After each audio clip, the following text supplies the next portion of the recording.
بسم اللہ الرحمن الرحیم۔ مودی سرکار نے دھمکی دی تھی پاکستان کو کہ میں تمہارا پانی بند کروں گا، تو ان کو جواب دیا ہے مولانا فضل الرحمان صاحب نے۔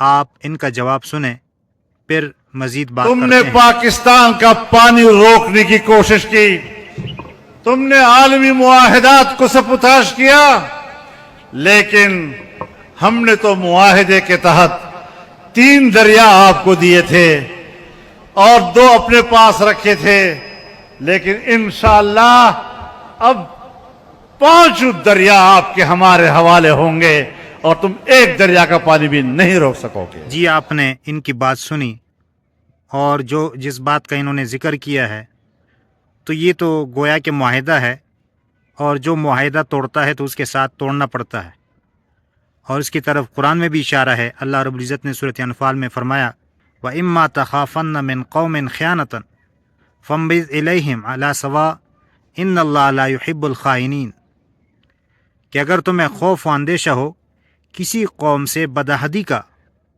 فَانبِذْ إِلَيْهِمْ تو پھینک دو ان کی طرف، عَلَىٰ سَوَاءٍ سیدھے اور صاف طریقے سے۔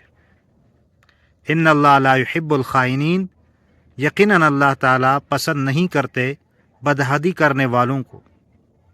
یعنی اگر ان کی طرف سے عہد جو ہے وہ توڑا جا رہا ہے تو پھر ہمیں بھی اجازت ہے، مسلمانوں کو بھی اجازت ہے کہ وہ بھی عہد توڑ دے، اور ان کے ساتھ جو معاہدہ ہے وہ ختم ہو جائے گا۔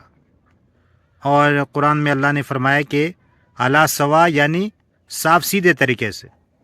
ایسا نہ ہو کہ ان کو معلوم نہ ہو اور آپ جو ہے ان کے اوپر حملہ کر دے، تو ایسا نہیں کرنا چاہیے، بلکہ ان کو بتانا چاہیے کہ جی آپ کے ساتھ جو ہمارا معاہدہ تھا آپ جو ہے اس میں گڑبڑ کر رہے ہیں، ہماری طرف سے بھی ختم ہے۔